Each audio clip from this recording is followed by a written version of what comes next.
Passez à autre chose. Rendez votre logette automatique. Plus besoin de prendre des risques. Dans ce cas, Scafme vous présente ses logettes intelligentes. Elle garantit la protection de vos appareils contre les mauvaises qualités du courant. Soyez en sécurité. Plus besoin d'aller faire des ponts des phases dans vos logettes, car elles s'exécutent automatiquement grâce à la logette intelligente. Une fois que vous placez ce dispositif, dénommé Pompball, votre logette sera automatisée et vous n'aurez plus à prendre le danger d'aller faire des manœuvres dans votre logette électrique. Notre adresse, Limité 10e rue quartier résidentiel, à 100 mètres de l'UDPS. Scafme, toujours à votre service.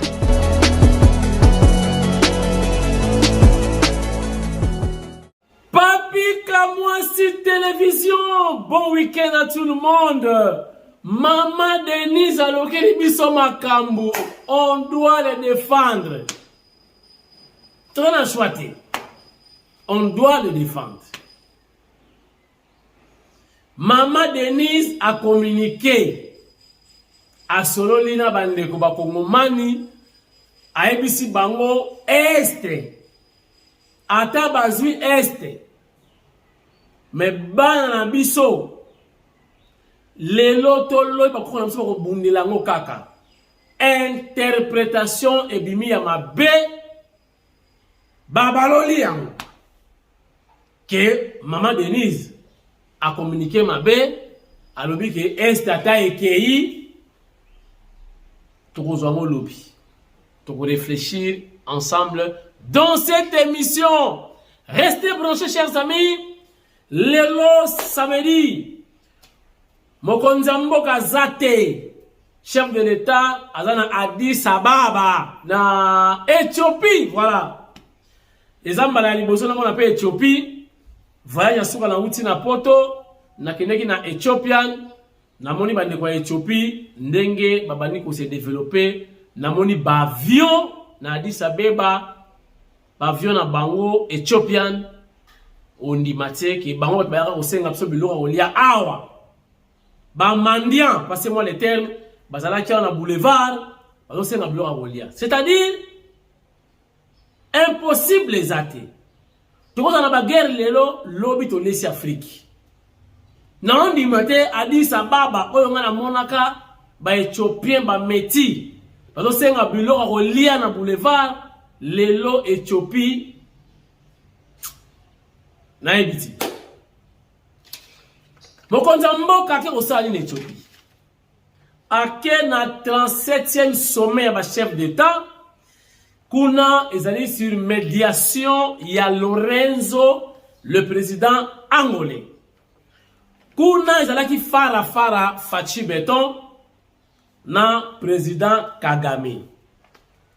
Côté la monaka complication na ba genre ya ba négociation wana. Mais ils allaient bitumba, il y a M23, où ils allaient rebelle na biso, selon Kagame. Mais na table, voilà, tellement ils allaient réunir le chef d'État, Willy Ngoma, Azate, Corneille Inanga, Azate. Maintenant là, Mokonza Mboka a continué à accuser Rwanda, pendant que Rwanda a nié que Yéna a la Congo Azate.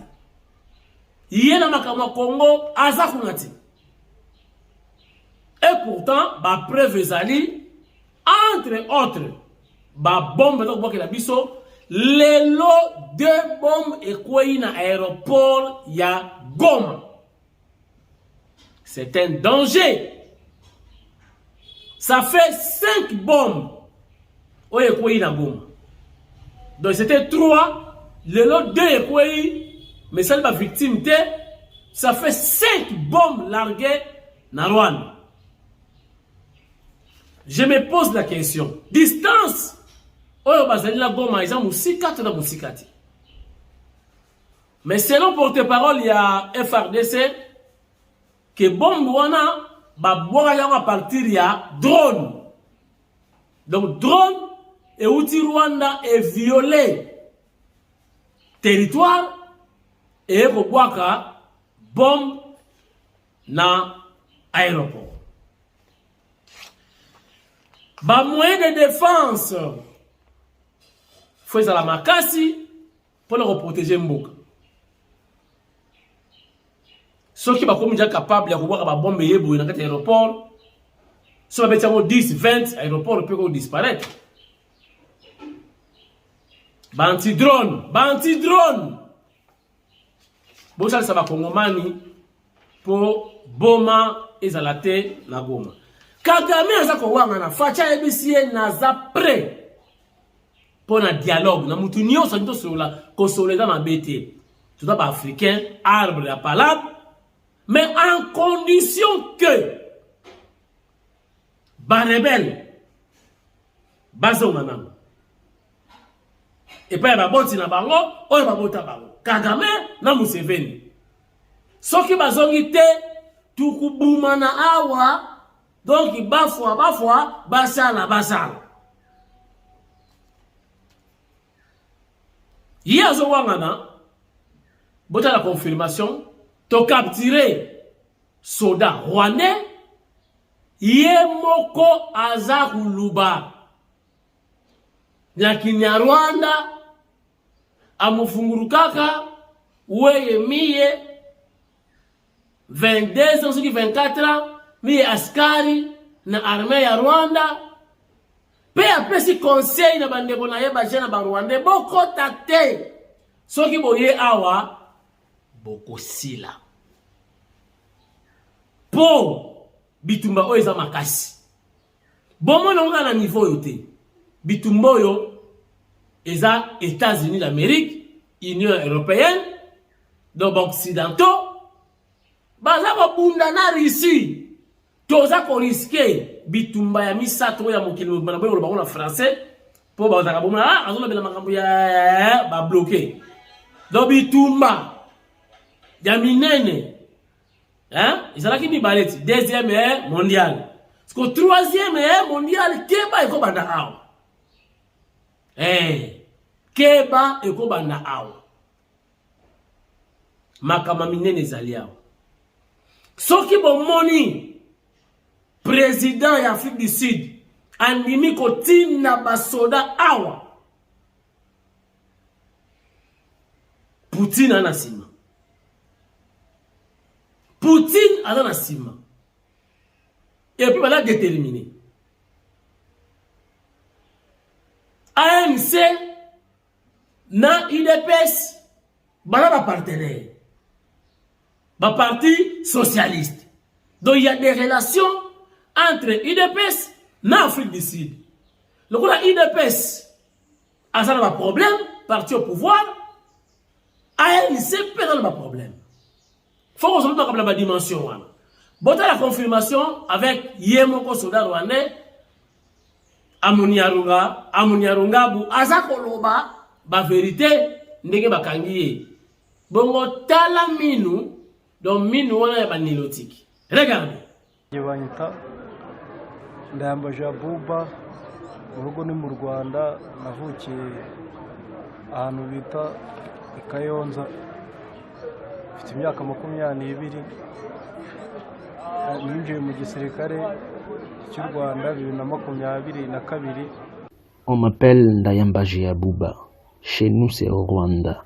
Je suis né à Kayonza. J'ai 22 ans. Je me suis fait enrôler dans l'armée rwandaise RDF en 2022. Je fais une formation d'1 année avant de poursuivre l'autre formation.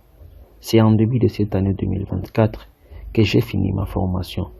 Après notre formation, on nous avait pris et amenés au Congo pour venir combattre tous ensemble avec nos amis. Aussitôt arrivés dans les villages du Congo, les affrontements ont commencé et l'on a pilonné notre position. Nombreux parmi mes compagnons d'armes sont morts, mais par la grâce, je fuis et je me suis retrouvé dans une position de FARDC. Dans l'armée rwandaise, je le grade de private. Mon numéro matricule est 14 28 51. J'ai fait ma prise d'armes au début de l'année 2024. Beaucoup de mes frères d'armes ont été tués ici au Congo. Le message que je peux envoyer à mes frères au Rwanda est que nous étions partis au Congo pour faire la guerre aux côtés du M23. Mais beaucoup de nos hommes ont été tués. Maintenant, je ne sais pas où se trouvent mes compagnons d'armes, mais je sais que nombreux sont morts et d'autres ont pris de directions inconnues. Mes parents sont aujourd'hui au Rwanda. Ma sœur s'appelle Samira et ma maman s'appelle Chantal. Je voudrais leur dire que j'ai été capturé et je suis encore en vie. Si Dieu le voudra, on se reverra. na mushiki wanjye umwe bita Samira na mama bita Chantal, abasuhuza babwira ko nyiri muzima kandi Imana nibishaka tuzongera tukabonana. Ikintu nabwira abanyarwanda nuko kuza hano muri Kongo kurwana intambara ari ukwibeshya, utahava uraza bakakurasa ugasubira wagira Imana ugataha, wagira Imana ugapfa. Je voudrais dire aux Rwandais, mes frères, que venir au Congo pour se battre, c'est se tromper. Car y sortir vivant, c'est une chance qui n'est pas donnée à tout le monde. Je demande en tout cas au peuple rwandais de rester chez eux. Car toujours venir combattre au Congo, c'est s'égarer et venir mourir pour rien. Mes frères avec lesquels je suis venu au Congo, comme fidèles et autres, je voudrais préciser à leurs parents que ces amis qui sont leurs enfants sont morts. Que personne ne vous mente qu'ils sont encore en vie. Ils sont tous morts ici au Congo. Abo bose twarazanye twinjiranye hano muri Kongo, ababyeyi babo twasize mu Rwanda, ba mama wabo, ba papa wabo, abo bose barapfuye, nta baturasho barapfa. Njye nuko nabashije kurokoka ariko bo barabarashe barapfuye. Africa Corps.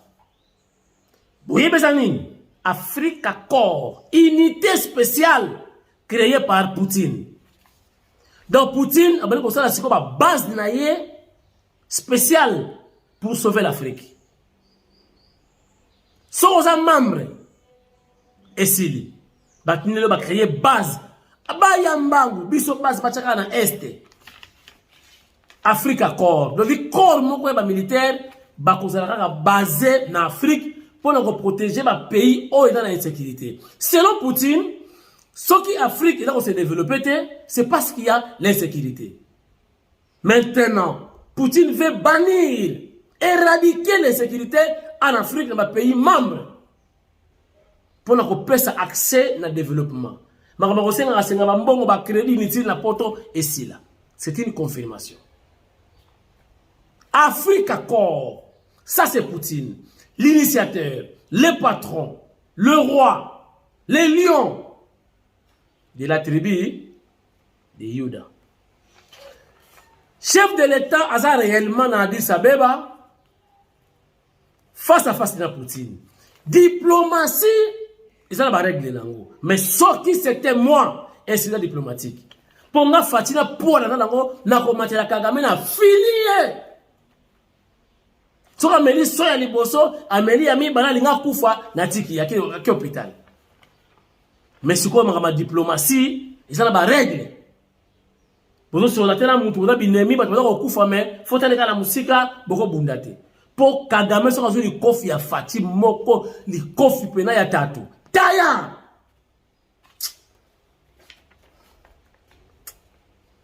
Na éviter. Regardez.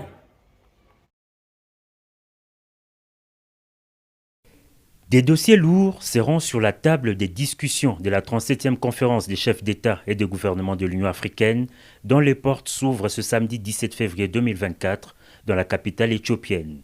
Arrivé ce vendredi en début de soirée à Addis Abeba, le président de la République Félix Antoine Tshisekedi Tshilombo vient mener le plaidoyer en faveur de la paix dans son pays. Sans détour, le chef de l'État s'est immédiatement rendu dans la salle Julius Nyerere de l'Union africaine pour participer aux côtés de ses pairs à un mini-sommet sur la situation sécuritaire et humanitaire dans l'est de la RDC.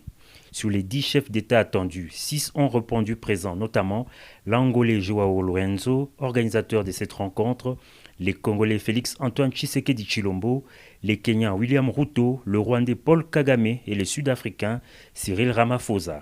Les autres chefs d'État se sont fait représenter. Dans son mot, Joao Lorenzo, médiateur désigné pour renouer le dialogue entre la RDC et son agresseur le Rwanda, a fait remarquer que cette initiative est prise afin de relancer le processus de paix qui a connu un recul avec l'intensification des combats dans l'est de la République démocratique du Congo. L'objectif, a-t-il renchéri, est de réfléchir ensemble en vue d'obtenir un cessez-le-feu entre les forces armées de la République démocratique du Congo, les M23, et tenter un dialogue direct entre les chefs d'État de la RDC et du Rwanda. Après un huis clos, chaque parti s'est exprimé. Le président Félix Tshisekedi a dénoncé pour la énième fois l'agression documentée dont son pays fait l'objet, tout en exigeant les départs sans condition des terroristes du M23 des terres congolaises. La partie rwandaise, quant à elle, continue de nier son implication dans la crise sécuritaire en RDC. Et c'est sur ces entrefaites que les travaux de ces mini-sommets ont été suspendus ce vendredi. Le prochain round est annoncé ce samedi, toujours dans la capitale éthiopienne. Bana ya Kinshasa, mokili mobimba, esepeli na bino, epesi bino merci na makambo sali. Maintenant, oyebisa bino loko moko na émission yo, bolanda Peter Kazadi te. Soki bolandi ye, monte kokufa, toko ko perdre. Yazo jouer rôle na comme ministre ya intérieur. Peuple vraiment on a méchant. Ezali kamerotika te boyo ki bobo ko kanga bino bona te. Faut moi lume nungu eningisi monde entier. Ke ba Congolais ba telemi, ba ko ningisa ba ambassade, ko banga ekoti, l'école française, ba personne tout bana batanga te, ba personnel ba vana bana. Mais c'est comme ça. Muko musu boyo ba l'école française wana. Bomoni bana miliana na mikiba mawana demba taba ko biruji kawa bokimi na moto taba yo non ba mindele ba français ba ko en danger na Congo ba ko luka changement mwana mundele bena do gif donc pourada chapada pa bona mundele koi mama la kufi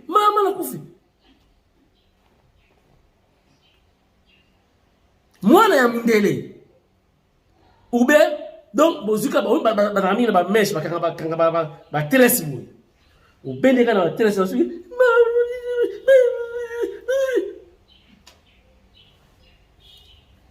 Bogomona. Nebisa ki bino le 4 janvier, nde pesa biso indépendance. Tangu chasse au blanc de la kia. Nde indépendance ya giti. Qu'est-ce que vous croyez? Maintenant, tu vas solo ya intoxication, interprétation ya message ya Maman Denise Nyakero par rapport à la situation ya Est. Maman Denise a l'obité qui est Est, bakozwa yango. A l'obité ngwanati. Azola qui sa durée ya résistance. Alingi koloba Pona bitumba. On ne chante pas la victoire avant la guerre. Dans l'Ukraine, on pensait aussi que Poutine pourrait, n'est-ce pas, neutraliser l'Ukraine dans 2 jours, malgré sa force militaire. Mais c'est ça. C'est-à-dire, Maman Denise a dit que sa résistance, la durée, c'est-à-dire déterminer biso alobeli en termes de génération. Alobeli biso, alobeli bana, alobeli bakoko. C'est-à-dire eza bitumba moko continuel. Ce qu'on tali bien, Maman Denise a paraphrasé Mzee Laurent Désiré Kabila que la guerre sera longue et populaire pour atteindre ma génération. Biso Banana biso, bako na biso. C'est-à-dire, il a aussi la dénoté tellement convoitise za makasi. Maintenant, même na bakelasi, na ba famille, to ebisaka bana que Est wana ezali ya biso. Bande ko bana Est, bande ko na biso. Mais ti ozo que ne classe yeba que Est ezali convoité, Ouest également, Congo central, ils ont convoité pour na Inga, port, océan, fleuve, parce que tout le monde sait qu'il y a lobby et tout le monde. Vous bien, est-ce que tu dois se préparer pour combattre les habitants de Maï? C'est ça. Donc, déjà, dans la kelasi, na bandaku, ko préparer bana. Bana na biso wana ko préparer bana ba ko bota ndeba koko. Que bitumba ezakoya. On doit se préparer. Mabe maman Denise Nyakero alobi ezawapi. Et puis alobi soki ata, c'est-à-dire toi la bitumba. Toi la bitumba. Tu es habité pour Rwanda ba se préparer ndenge nini? C'est-à-dire alobi ata bo conquérir biso lelo, bo yeba ke bo gagner te bana oyo toboti ba ko bunda tamu tozate, bana oyo bana mso ba ko bota ba ko bunda ata bana na biso bazate. Donc azo la kisa kilométrage. Asa ko la kisa longévité ya guerre wana. Mais c'est aux initiés va comprendre la quintessence ya message de maman Denise. So aux initiés aux ankadia de Kariam Pemba Fomutu au raisonnement ndenge na yo kibota la maman ndenga lobi. Donc c'est-à-dire message na yeza que este ba kozwaka ba. Donc quand muto este donc asa kabi este pas ya Kagame. La première dame n'a pas dit ça. Donc ils appellent donc c'est un peu moins dissertation, on peut comprendre na niveau de réflexion na ye message caché ya maman Denise Nyakero Tshisekedi Dente. Voilà. Merci beaucoup, chers amis. Le samedi, maman c'est une vidéo. C'est une vidéo. Otalia, mabe pesate pour tout s'enrichir. Naba information, to bakisa, o ezangi, to peut saper na bana, bande komususu, ozu peut partager et ça la capé bien. Bon week-end à tout le monde. Bon week-end à Villefort. Et pas à Régine Kapinga, Maman Munganga. Auti mosala na minute wa sa benginga aota l'émission nangai ya mibale. Merci à trop. Régine Kapinga, Maman Munganga, Mwasi Kitoko, la grande dame na Villefort na Belgique. Bon week-end également na Christine Mpinda, Maman Munganga, Yepe Lokola, na molonga inaye les conseillers spirituels. Il y a MDDC, Joseph Mpinda, les juristes. Nabosani nani? Oh, nabosani akomelanga tuboka ilobi dimanche. Dimanche, ça rappelle bien, parce que tu n'as pas parlé. Merci beaucoup et à très bientôt. Goodbye. Bonjour Bandeko. Toyeli susu kaka ndenge to promettre bino la fois passée. Toyebisaki bino ke tokoya tokolemba te parce que ba demande eza ebele, c'est pourquoi toyeli susu. Tozui ba question par-ci par-là, ba tu balobi mama mado, tozana posa to mona ba kisi wana, tozolinga toyeba qu'est-ce que ça représente. C'est pourquoi toye tozali boso na bino pona kolakisa ba produit na biso yangoyo. Alors voilà ce que ça représente. Ba produit nabiso yangoyo bota la bino moko ndenge ezali dose unique yangoyo. Ba produit yangoyo quantité nango yangoyo donc okomelaka kana tongo ndenge tolobaki la fois passée quantité ozo séparer on a deux fois ozwi ndambo tie na tongo na bouilli mususu omeli na poko na café. Alors kisi na biso yangwana bande kuna ba oyo balandaki biso nano ba vidéo na biso te tozo traiter ba papa makam tozo lobela eza ya ba papa botika ko déranger biso na yoka ki bapel par-ci par-là maman mando naza na posa nani naza nazo bela hémorroïde plutôt hernie to traiter ka hernie te maman mando appendicite to traiter ka appendicite te biso toza na makambo ya ba papa na o etali diabète. Alors ba papa toye tobosanaka bino te, c'est pourquoi tozobunda makasi de façon baproduit ezala permanent mpona kosatisfaire mutu nyonso oyo aza na mposa kobénéficie baproduit na biso.